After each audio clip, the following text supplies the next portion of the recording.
En 1939, du pétrole est trouvé à Doukhan et le destin du Qatar bascule.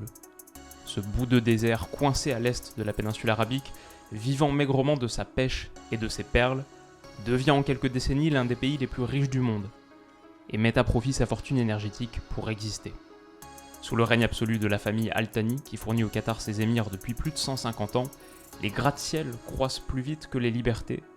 Qu'importe, Doha est transformée et le monde arabe a un nouveau pôle. Alors, cette métamorphose a un coût. Tensions diplomatiques régionales, accusations d'hébergement de terroristes, pays le plus polluant du monde par habitant, droits de l'homme bafoués. Le Qatar, piqué, réplique par Al Jazeera, Beansport, Qatar Airways, et veut montrer à la planète un beau visage. L'histoire s'arrête là, place au voyage. Et à cette Coupe du Monde hivernale si spéciale, le Qatar l'a voulu. Est-il prêt ?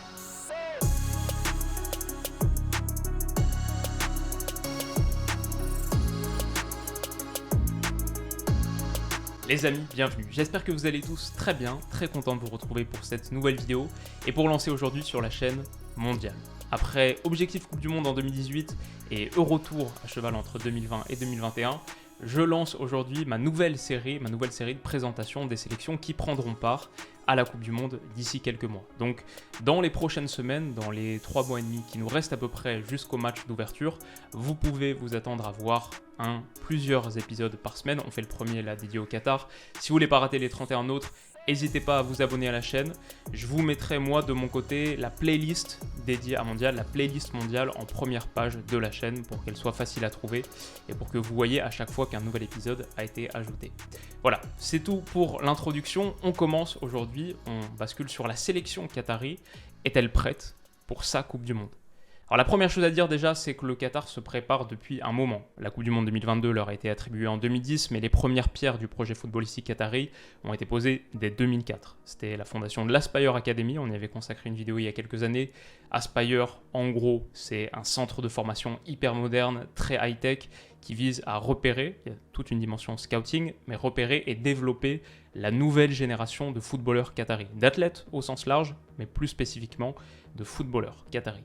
Donc pour accomplir cet objectif, des moyens significatifs ont été mis en œuvre, déjà niveau infrastructure, des installations très haut de gamme, mais aussi niveau personnel, avec une armée de coachs du monde entier, souvent ibériques, qui ont été importés pour enseigner ce que le Qatar considère comme étant le style footballistique de référence, le jeu de référence, c'est le jeu de position à l'espagnol. Et donc voilà, ces jeunes talents qui ont été formés à Aspire, qui ont joué dans les équipes Aspire contre les U17 de l'AC Milan, du Real Madrid, du Paris Saint-Germain, etc.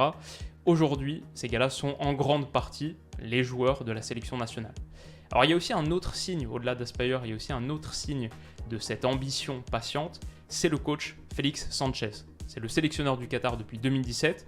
C'est un gars qui est né à Barcelone, où il a passé 10 ans comme coach de jeunes à la Masia entre 1996 et 2006. Très jeune pour lui, c'était en gros de ses 20 à ses 30 ans, avant donc d'être débauché par Aspire en 2006. Il a fait partie vraiment de cette toute première génération, Aspire c'est 2004, lui arrive en 2006, toute première génération de coachs espagnols recrutés par le Qatar.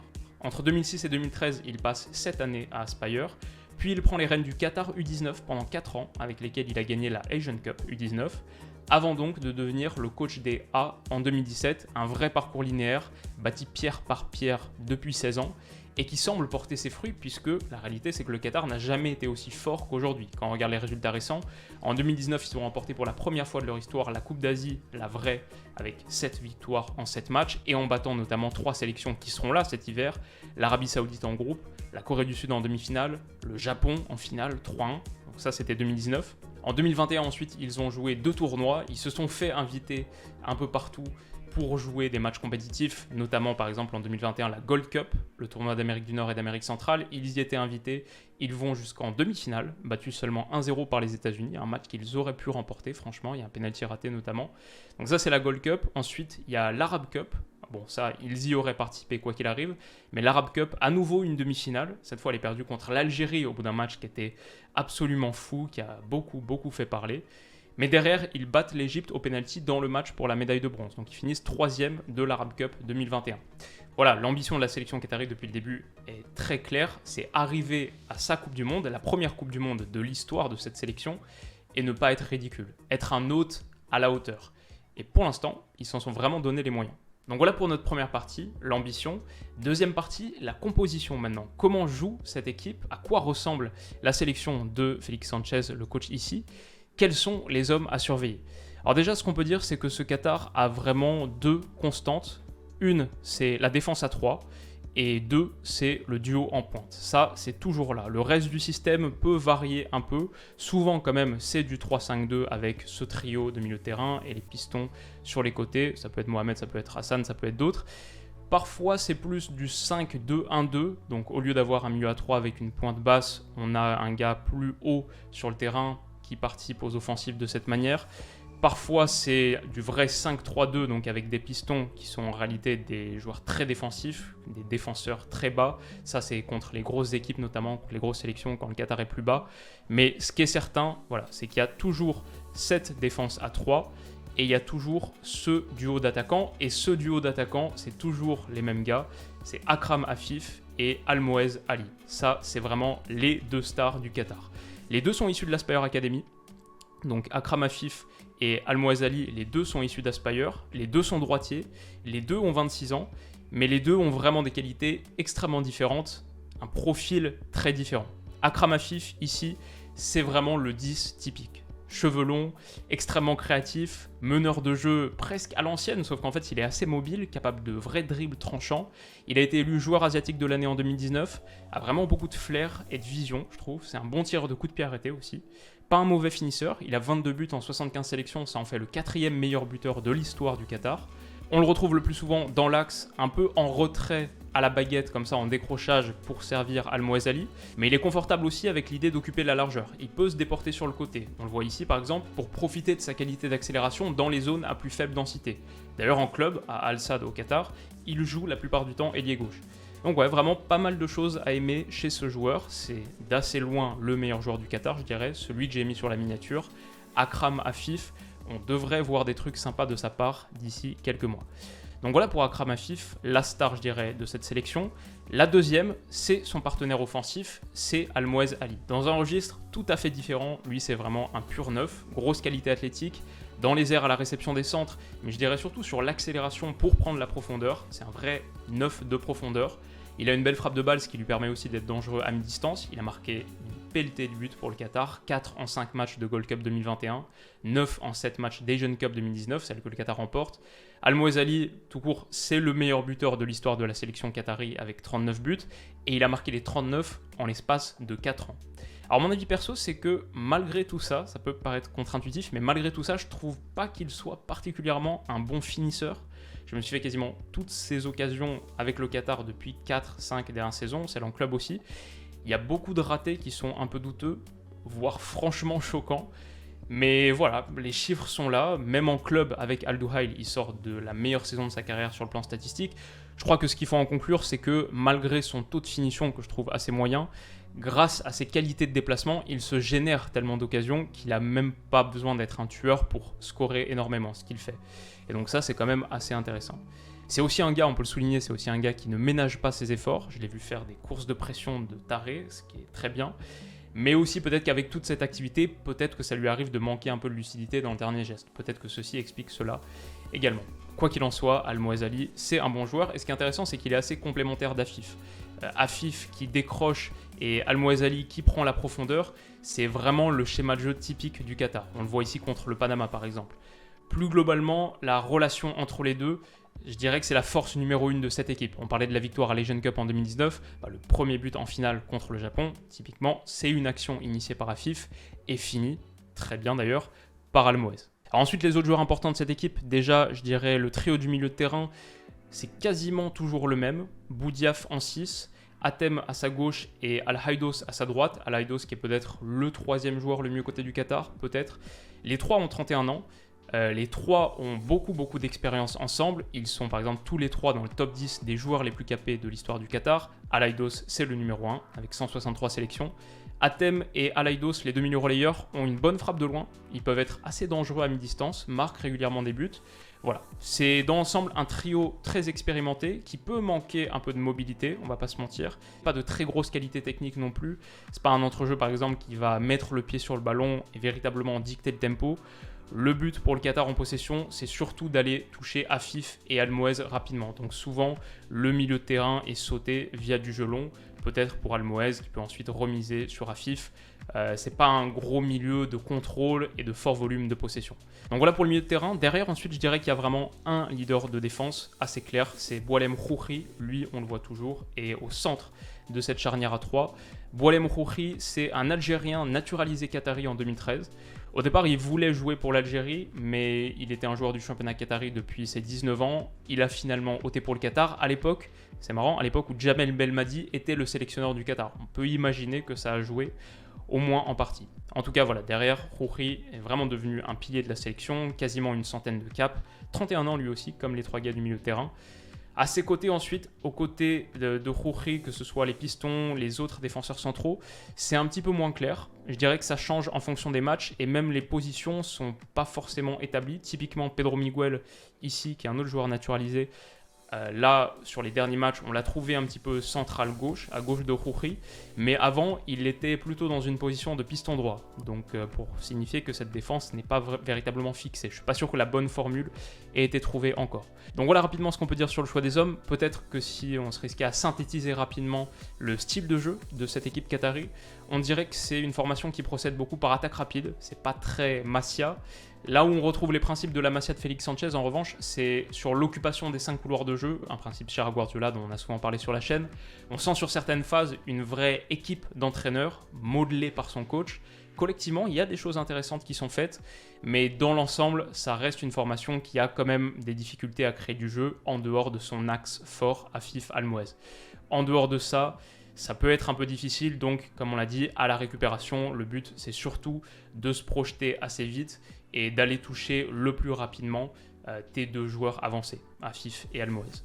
On voit aussi parfois des séquences assez drôles, un peu dessinées au tableau noir, presque en mode football américain, comme cette action sur le coup d'envoi contre la Bulgarie. On voit Almoez Ali qui décolle en mode sprinter tête baissée et Afif qui, après avoir fait mine de jouer vers l'arrière, le serre dans la profondeur avec un long ballon derrière le dos de la ligne bulgare. Ça a failli marcher en plus. Je trouvais que ça, c'était typique de ce qu'on peut attendre d'une équipe Félix Sanchez. Non seulement il y a cette préparation collective, mais ensuite il y a des petites phases qui sont dessinées. Typique Félix Sanchez, je ne sais pas, mais peut-être typique d'une sélection qui manque un petit peu d'armes et qui doit essayer de rivaliser via d'autres manières. Notamment sur coup de pied arrêté, où ils se procurent, par exemple, contre les grosses sélections qu'ils ont jouées en match amicaux, l'essentiel de leurs occasions sont faites sur coup de pied arrêté, où ils sont plutôt pertinents. Donc voilà en gros ce qui est fait avec ballon. Sans ballon maintenant, ce qu'on peut dire, c'est qu'on voit parfois de la pression haute. Idéalement, je pense que c'est une équipe qui aime être proactive. Maintenant, il n'y a pas non plus de magie contre un gros morceau comme le Portugal, par exemple, qu'ils ont joué en septembre et en octobre dernier.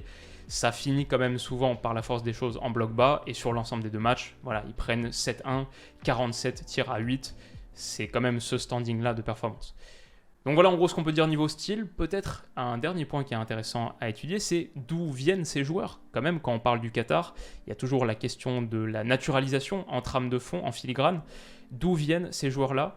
Un pays de 3 millions d'habitants qui compte seulement 300 000 citoyens qataris, un pays qui dans le sport a énormément reposé sur les vagues de naturalisation de joueurs étrangers, disons qu'en football, sur cette sélection, et en football c'est moins marqué que dans d'autres sports, surtout c'est moins marqué qu'il y a quelques années. La FIFA a été assez stricte sur le sujet, a vraiment durci les critères, et maintenant il faut vivre dans le pays au minimum 5 années consécutives après tes 18 ans, pour prétendre à un changement de nationalité sportive si tu n'as pas un grand-parent issu du pays ou quelque chose de ce type. Donc voilà, le Qatar a un peu changé de stratégie par rapport à ça. Il y a moins de joueurs naturalisés qu'avant. Ils sont devenus plutôt l'exception que la règle. On a mentionné Khoukhi, qu'on voit ici. Il y a aussi Boudiaf, les 2 sont algériens. Boudiaf, pour le coup, il est franco-algérien, à la base formé à Nancy même, un peu à Sochaux et ensuite à Nancy, si je me souviens bien. Pedro Miguel, portugais de naissance, comme on a dit. Mais c'est quasiment tout sur les 26. C'est très différent de l'époque des Rodrigo Tabata ou surtout, un joueur très connu à l'époque, Sébastien Soria, l'Uruguayen, qui était la star du Qatar. Voilà, c'est assez différent de cette époque.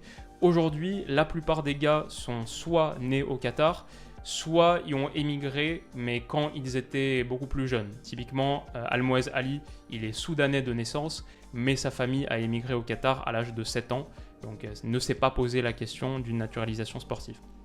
Et puis peut-être le dernier truc notable qu'on peut dire sur cette liste, je précise que les listes officielles ne sont pas encore sorties, ça c'est un peu ma prévision sur la liste de Félix Sanchez, elles sortiront très tard, on parle de début novembre, parce qu'en plus avec cette Coupe du Monde qui arrive en plein milieu de la saison, c'est un peu particulier. Mais ce qu'on peut dire sur les 26 joueurs qui sont ici présents, et je pense pas que ça bougera, c'est que les 26 sont issus de la Qatar Stars League, du championnat qatari. Il y en a 2 tiers qui sont dans les mêmes clubs, les 2 meilleurs clubs, les clubs d'ailleurs d'Akram Afif et d'Almoez Ali, c'est Al Sadd pour Afif et Al Douail pour Almoez. Sinon, on a un peu de Al Gharafa, un peu d'Al Wakra. Je crois qu'il y a un seul joueur d'Al Rayyan, c'est un des 3 milieux de terrain. Mais voilà, 100% championnat qatari, donc des gars qui se connaissent très bien. Donc voilà pour l'ambition, voilà pour la composition. La conclusion maintenant, mon avis final sur le Qatar. Je veux dire que c'est pas évident à définir. On a une équipe qui a été, quand elle a joué ses tournois internationaux, l'Arab Cup, la Gold Cup, a fortiori Legend Cup qu'elle rencontre, quand elle a joué ces compétitions-là, contre les gros de ces continents-là, elle a bien tenu tête, a été très performante et hyper intéressante. En revanche, quand on regarde les derniers matchs contre des sélections européennes, là ça a été vraiment compliqué. Fin 2021, ils prennent un 4-0 en Irlande par exemple, où ils n'ont vraiment pas existé, l'Irlande qui n'est pas au mondial. Un 4-0 en Serbie dans la foulée. Il y a quelques mois, 0-0 contre la Slovénie, qui est une sélection assez faible. En 2019, ils avaient été invités à la Copa América aussi, on n'en a pas parlé. Là, ils n'ont pas gagné un match du tournoi. Donc, c'est une sélection qui a vraiment fait des pas de géant sur les dernières années. Ils passent en 2010, au moment de l'attribution du mondial au Qatar. Ils sont la 112e nation au classement FIFA. C'est le classement le plus faible de leur histoire d'ailleurs. Et ils sont passés de ça à 49e aujourd'hui. Quand on regarde le classement, ça veut dire qu'ils sont à peu près au même niveau, quelques places en dessous, du Cameroun, de l'Australie, du Canada par exemple, des équipes qui sont au mondial. Et le Qatar est devant d'autres sélections qui seront au mondial comme l'Arabie Saoudite ou le Ghana. Ghana qui est le plus faible de toutes les sélections présentes pour l'instant. Donc, est-ce que ce sera suffisant pour rivaliser, et notamment dans ce groupe A? Pas sûr. Déjà, l'Équateur en ouverture, c'est une équipe qui est vraiment pas facile à jouer, un peu sous-estimée, mais pas facile du tout. Dans la foulée, deuxième match contre le Sénégal, champion d'Afrique en titre, ok. Et enfin, tu termines sur un des prétendants à la victoire finale, les Pays-Bas.